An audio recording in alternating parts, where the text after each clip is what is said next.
So I am a clinical psychologist, and I will talk a little bit today as to how is it possible that entire societies buy into narratives that are completely absurd.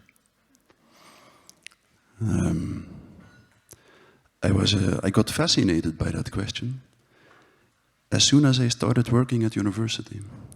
Like, how is it possible that intelligent people can be so stupid?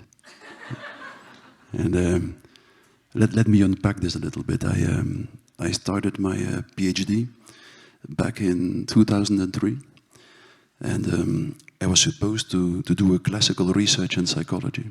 I would measure personality traits and depressive symptoms, and then compute correlations between them and find out which personality traits lead to vulnerability for depression. And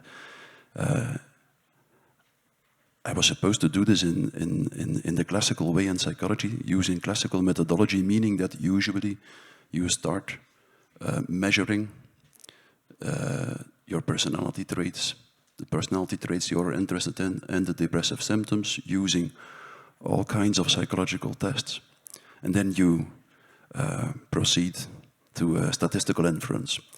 And I noticed something when I started to measure, to use my psychological tests. Like, if I measured the same characteristic, for instance, a certain personality trait, sociotropy or something, if I measured it by 3 different tests, the measurement outcomes were radically different.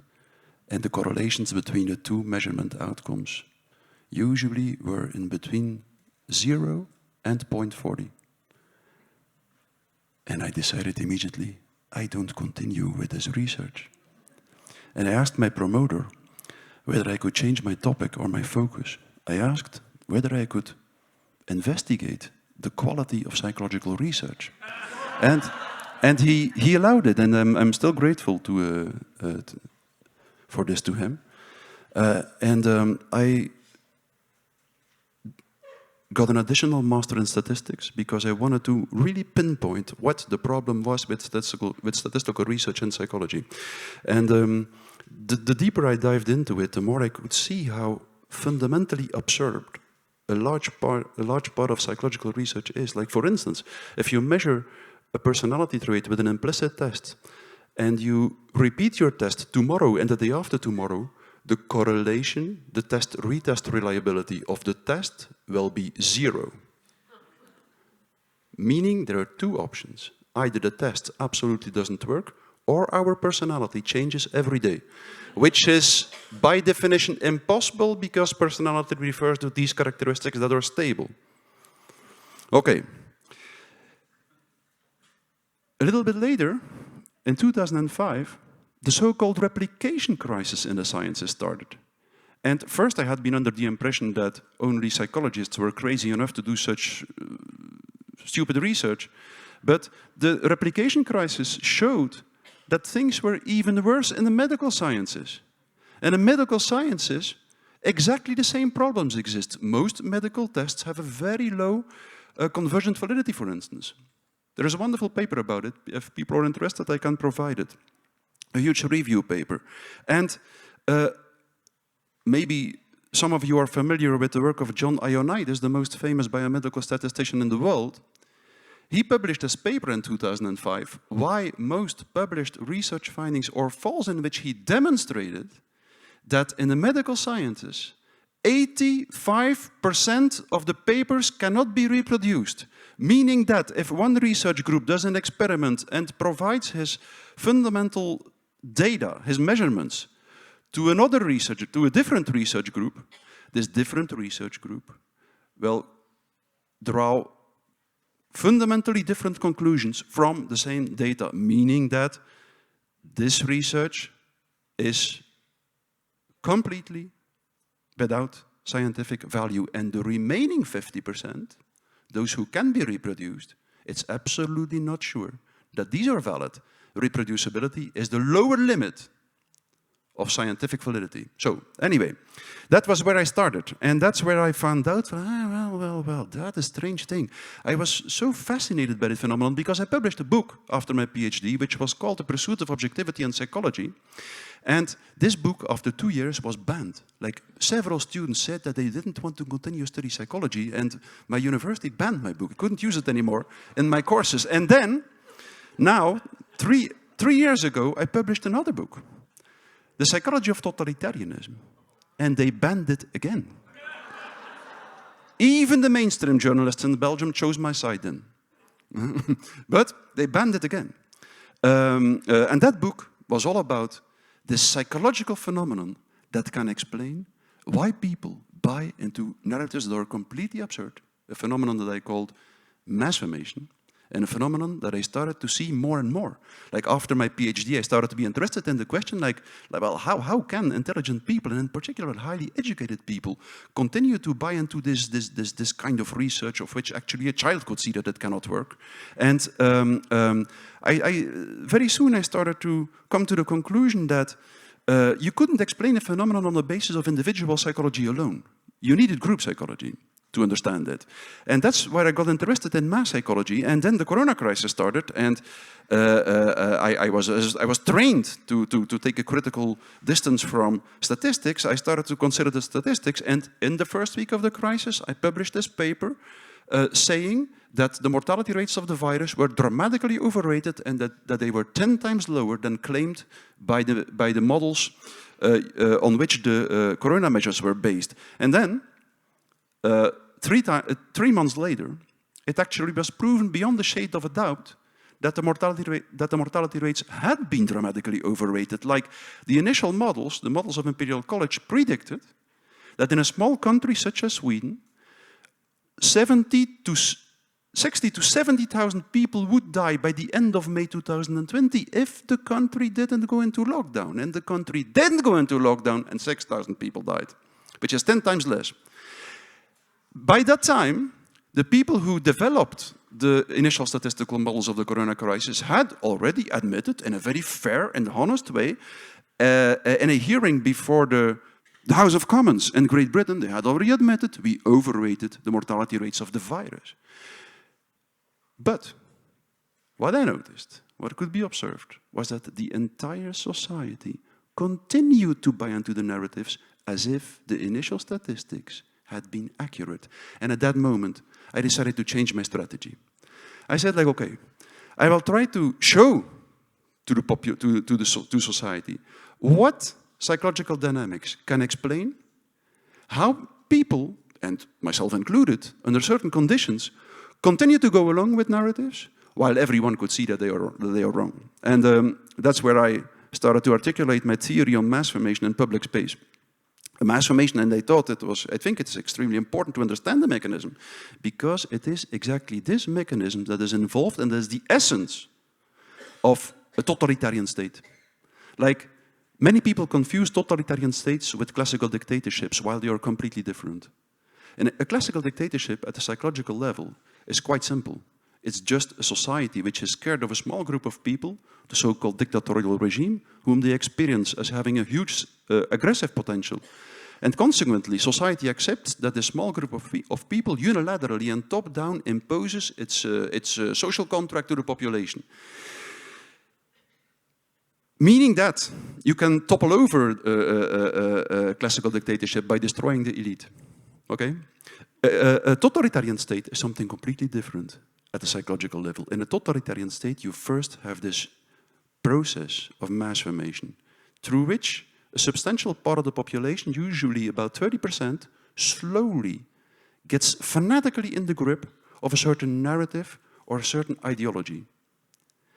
So fanatically, and after that, certain leaders, usually rhetorically talented people, use this mass or this fanatically convinced part of the population to seize control of the state apparatus, and that is how a totalitarian state emerges. A totalitarian state, a kind of state, which emerged for the first time in the 20th century. It didn't exist before, and I will try to explain why it didn't exist before.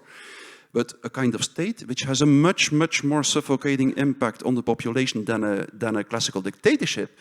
because it does not only control public space and political space as a classical dictatorship does, it controls also private space, because it disposes of this huge secret police, namely this part of the population, which so blindly believes in the state narrative or the dominant narrative that they are willing to report each and every one to the state who doesn't follow the narrative or who doesn't go along with the narrative. And that's the most dramatic characteristic of a totalitarian state. Now, this process of mass formation, it's a kind of group formation which has very specific characteristics at the level of individual mental functioning. I will first describe it phenomenologically. First, it makes people radically incapable of taking a critical distance of what the group believes in, and this goes extremely far, like in Iran, during the revolution in Iran of 1978, 1979, where a mass formation reached the ultimate phase. People started to believe that the portrait of the Ayatollah was printed on the surface of the moon, and they were pointing to the moon when there was a full moon, showing each other exactly where the portrait of the Ayatollah was printed on the moon. One example. But there are now in our society, people start to believe, for instance, that there is no biological difference between a man and a woman, while actually the capacity to see 70 centimeters ahead would be enough to reject the hypothesis of this biological similarity. And still, highly educated people buy into it. And the second characteristic, first, people have no capacity to take a critical distance of what the group believes in. Second, they are willing to radically self-sacrifice, something very important. People in the grip of a mass formation are willing to radically self-sacrifice for the mass. The history of the Soviet Union, among many others, has demonstrated that. Stalin sentenced many of the communist leaders to death, about 70% of his communist party, and they just accepted it without protesting, just saying, like, if this is something that I can do for a communist party, I'm willing to do it. That was all. George Orwell knew that characteristic of totalitarian systems very well. He describes it, for instance, in his famous book, Animal Farm. Third characteristic, people in a mass formation become radically intolerant for people who think differently, and in particular if they speak out, they become radically intolerant for dissonant voices. This goes so far in a totalitarian state, in the ultimate stage of the mass formation, that parents report their children to the state and children their parents if they do not go along with the system. There is a conversation on the internet, a conversation I had with Shoref Eshtali, a woman who lived in Iran again in 1978, and she belonged to the upper class, and she was forced to witness on Friday evening, I think, how enemies of the state were hung. And one Friday evening, there was a mother, she said, who put the noose around her son's neck when he was on the scaffold. And after he died, she received a medal for being a heroine. And she beamed. She was so proud. Yes, that's a dramatic, ultimate stage of the mass formation. This phenomenon has always existed, mass formation. Like in medieval times, we had the Crusades, a little bit later on, the witch hunts, for instance, the Bartholomeo's Night, doesn't matter, has always existed. But for certain reasons, it became stronger and stronger and stronger throughout the last few centuries. The masses become bigger and lasted much longer. They became so stable that, led by certain leaders and their propaganda, the masses could seize control of society and gave rise to this new state, which is a totalitarian state. And the better we understand it, it's extremely important to understand how this mechanism works. Because if you understand it, you know perfectly what you can do to resist a totalitarian state and what you cannot do. Okay? If you make a mistake, if the resistance chooses the wrong strategy, is not aware of the psychology of these processes, there is a good chance that in the current situation we will witness the emergence of a fully fledged, technocratic, transhumanist totalitarian state. So, where does it all start? I cannot go into detail too much, but this is where I wanted to begin. It all started, like, the masses became stronger starting, let's say, 18th century, shortly after the French Revolution, when the rationalist view on man and the world became dominant.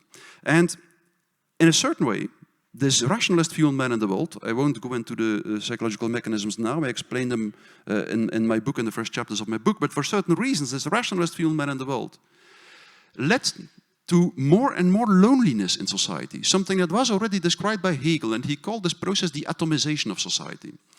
And like just before the corona crisis, for instance, the number of lonely people peaked. 60% of the people worldwide reported not to have one meaningful relationship and only connect to other people through the internet. In the UK, Theresa May appointed a Minister of Loneliness. In the States, the US Surgeon General declared that there was a loneliness epidemic. And immediately, as soon as people start to feel lonely and disconnected, something else happened. They start to struggle with experiences of lack of meaning-making and purpose in life. This is logical, the step from loneliness to lack of meaning-making. People have a spontaneous feeling of meaning and purpose when they see that they have an effect on the face of the other. Disconnected people are not connected with the other anymore and spontaneously stop having these feelings of loneliness, of meaningfulness and purpose in their lives. And then, and also there's like 60% of the people in 2017 reported to consider their own job to be a so-called bullshit job, a job without any purpose or meaning. That's one illustration. And the two things, the loneliness and the lack of meaning making and purpose, are almost perfectly correlated with the level of technology use in a country. Very interesting. And then, so once a human being is lonely, feels lonely, disconnected, struggles with lack of meaning-making, something extremely important will happen at the level of its affective functioning, at the level of its emotions. It will typically start to be confronted with what I called in my book free-floating anxiety, frustration, aggression, and other negative emotions. Free-floating, that means a kind of anxiety, frustration, and aggression that is not connected to a mental representation. People being anxious, frustrated, and aggressive without knowing what they are anxious, frustrated, and aggressive for, meaning that they are in a very aversive state where they feel completely out of control. If many people in a population are in this state, something very specific might happen. If under these conditions, a narrative is distributed through the mass media, indicating an object of anxiety, such as the aristocracy in the Soviet Union, the Jews in Nazi Germany, a virus during the coronavirus, heterosexual black, heterosexual white males, and so on and so on. If a narrative is distributed through the mass media, indicating an object of anxiety and providing a strategy to deal with that object of anxiety, something very specific might happen. All this free-floating anxiety in society might at once connect to the object of anxiety provided in a narrative, and there might be a huge willingness to participate in the strategies to deal with the object of anxiety and to buy into the narratives, even if they are utterly absurd, simply because people who are confronted with free-floating anxiety are constantly looking for something that can explain their anxiety. They are looking for a mental representation to which they can associate their anxiety, no matter how absurd it is. Okay? That's the first advantage. That's the first step of mass formation, simply a kind of attempt to control uncontrollable affective experiences. And then a second step happens, which is even more important. Because so many people buy into the narrative and participate in this heroic battle with the object of anxiety, because so many people buy into the narrative at the same time, people feel not lonely anymore. They feel connected anymore, and it seems as if the entire battle with the object of anxiety gives a new purpose and meaning to their lives. They engage in all kinds of activism, woke activism, and so on and so on. You see this activism everywhere. It's increasing in our society. And so that's the most important thing. It creates a new social bond, provides a new purpose and meaning in life. There's something very important here. It seems as if people are connected again. It seems as if they are not lonely again. Because what distinguishes a mass from every other group is exactly this. A mass is a group that is formed not because people are connected to each other, not because people love each other. A mass is a group that emerges because each individual separately connects to the collective ideal, to the same ideology. And after a while, if a mass formation continues for a long time, all the love is sucked away from the bonds between people, and it's all injected in the bond with a collective ideal, usually represented by the state or by the UN Sustainable Development Goals. Ideology doesn't matter, but all the love is sucked away from the bonds between individuals. It's all invested in the bond with the state system, and after a while, the bond, the love people feel for the state system, or for the persons who, through a cult of personality, represent the state system, the love for the common, the collective ideal, is much bigger than the love that is invested in even the strongest bonds, for instance, the bond between a mother and her child. And that's why in mass formations and totalitarian systems, automatically, always, after a while, each and everyone starts to report each and everyone. And the system ends up in a completely paranoid situation. I wanted to tell something about the way in which propaganda is used now to provoke this, but I won't do it. Like Google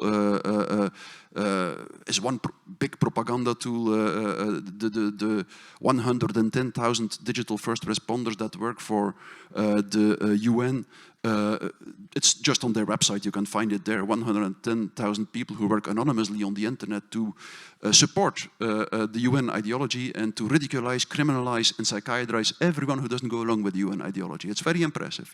And they are proud of it in the UN, that they use this kind of strategies.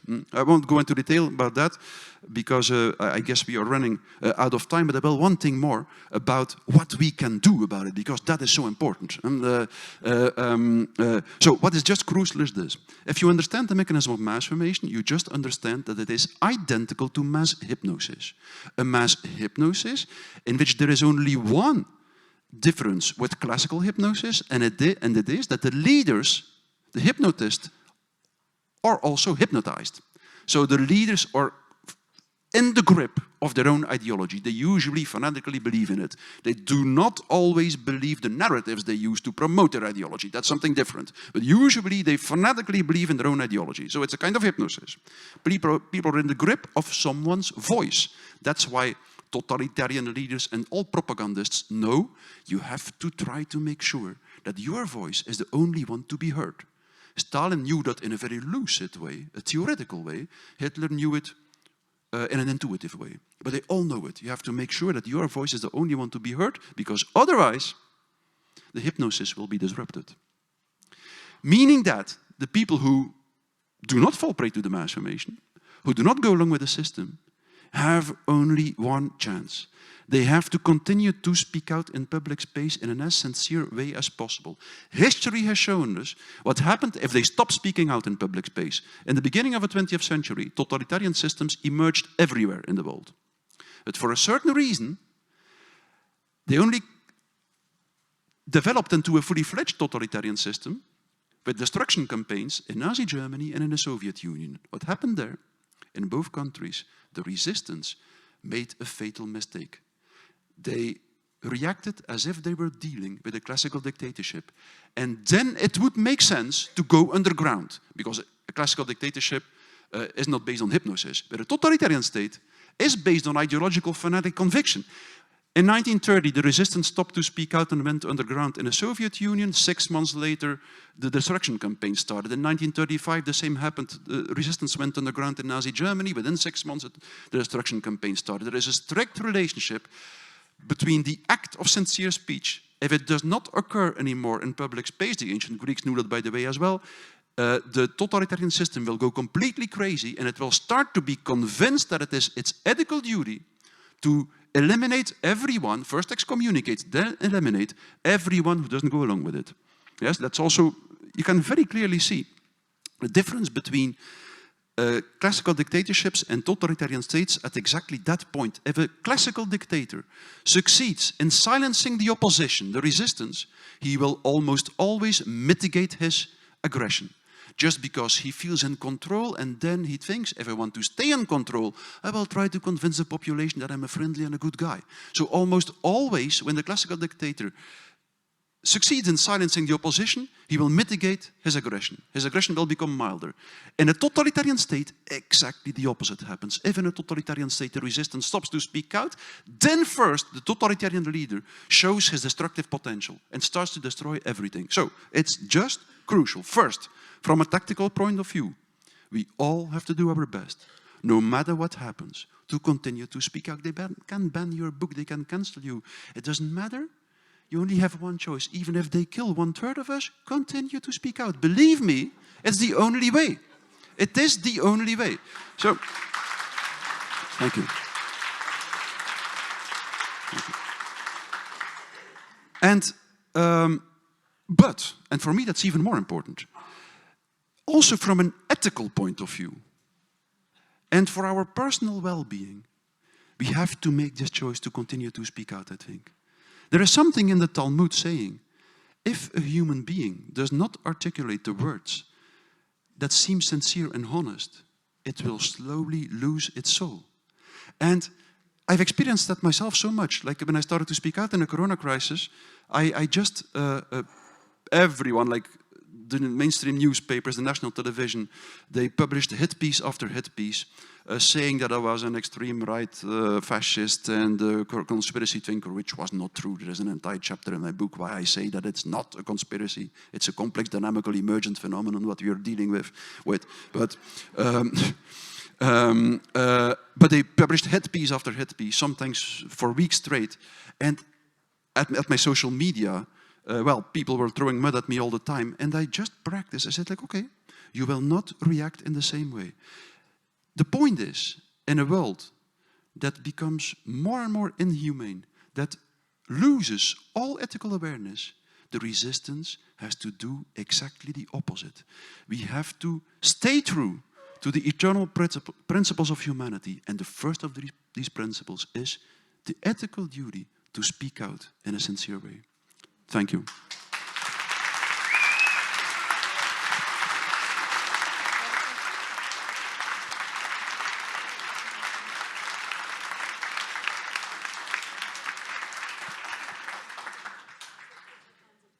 Okay, are there people who want to ask a question? Okay, yes. I don't have a question because a friend of mine who wanted to be here wasn't able to come. She told me to download your book. I did. It hurts my head. But she's phenomenally intelligent. So Tracy, this is your question. Considering the potential risks of mass movements like gender ideology, particularly when they pose physical or psychological harm, what do you believe parents should do if their child becomes deeply involved? How can they help bring their child back to reality while maintaining compassion and support? That's an extremely difficult question. Probably the first thing, and there is probably no other option than initially, and first and before all, just accepting that your child will make a choice, strangely enough. That's something that we cannot avoid. No matter how extremely painful it can be to see your child going into that direction, we must be aware of the fact that we cannot make the choices for our child. But then, I think, of course, I believe that we have to do our best as much as possible to speak sincerely with our child. And it's hard to explain psychologically. Like I'm writing my new book now about the psychology of truth and the psychology of sincerity in contrast with the psychology of propaganda. Like, what does it mean for a human being to be sincere? And what does it mean for a human being to speak in a truthful way? That's the big question, I think, because we should not be naive about truth. If the moment you think you possess the truth, you already lost it. And so truth has something to do with connecting to what you feel inside. Strangely enough, that's what we forgot in the Enlightenment tradition. In the Enlightenment tradition, we started to believe that it was rational thinking that led us to the truth. And immediately we could see the emergence of propaganda, which is a manipulative kind of speech in the tradition of Enlightenment. And now we completely lost it. We believe that society should be led on the basis of rational knowledge, and in the end it turns out that this rational knowledge is completely irrational. And we completely lost touch with what truth speech actually is. Truth speech is connecting to the most vulnerable part in yourself, that what is hidden after the outer veil of appearances, after all the matrix of social rules society wants to push us in, connecting with that most vulnerable aspect of yourself, which is always a loving aspect, always. And try to speak as sincerely as possible, starting from that most vulnerable, loving part of yourself, for instance, towards your child. That's the only thing we can do, and I believe. And of course, some of us speaking out in public space as well, saying like, look, we go against this fucking ideology. We won't accept it. But that's the drama, of course, like that totalitarianism does exactly this. It disrupts the bonds between parents and their children, and then it replaces them by the bond between the child and the state. That's the process we are facing. I don't think we can absolutely control it, but the better we understand it, the more that we can see that maybe we cannot do everything, but we can do something, and it will be enough to survive. Some of us.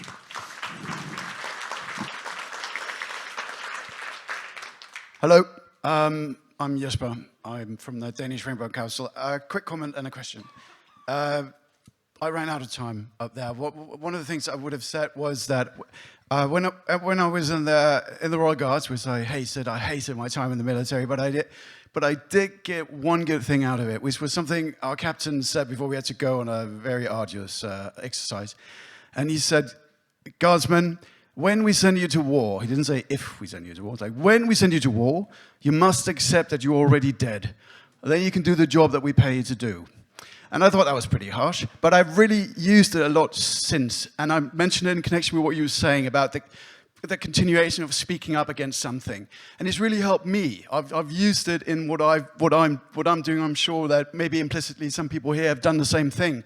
Is that you just have to accept that the worst thing can happen. Because when you do, you're free to act without fear, and I think that's part of it.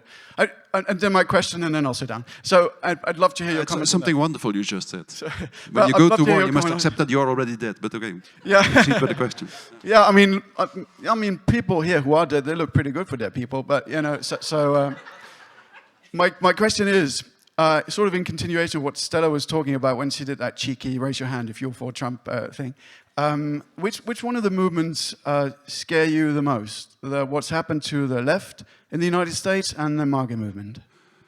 Which one of the movements, contemporary movements, scare me the most? Of the two. Woke ideology, yes? Yeah, woke ideology.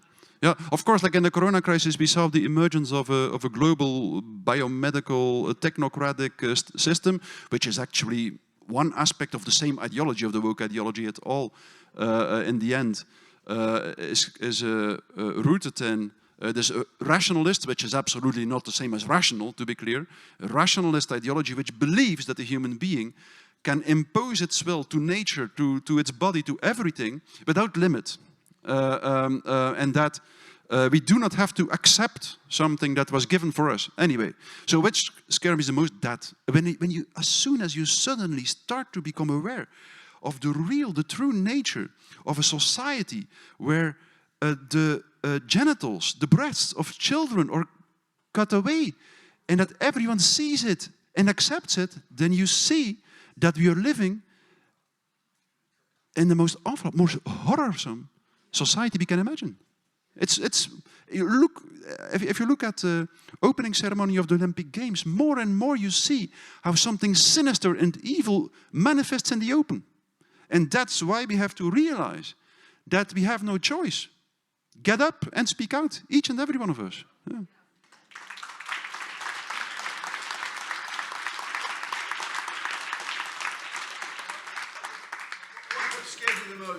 What's happened to the Democrat Party? Oh, to the Democrat.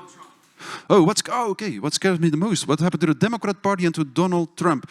Do you mean what happened to the Democrat Party? The way in which the Democrat Party evolved? I'm much more afraid of the Democrat Party than of Donald Trump. That's for sure. I don't say that Trump is without risk, and neither am I. I'm also not without risk. Every human being, if it tries to know itself a little bit knows that every human being carries some risks in it, and nobody exactly knows. Trump has also a complex dynamical system which can go in every direction, and we will wait and see. But now I'm for sure that if we choose for a Democrat Party, or if they choose for a Democrat Party, they are choosing for World War III. Thanks.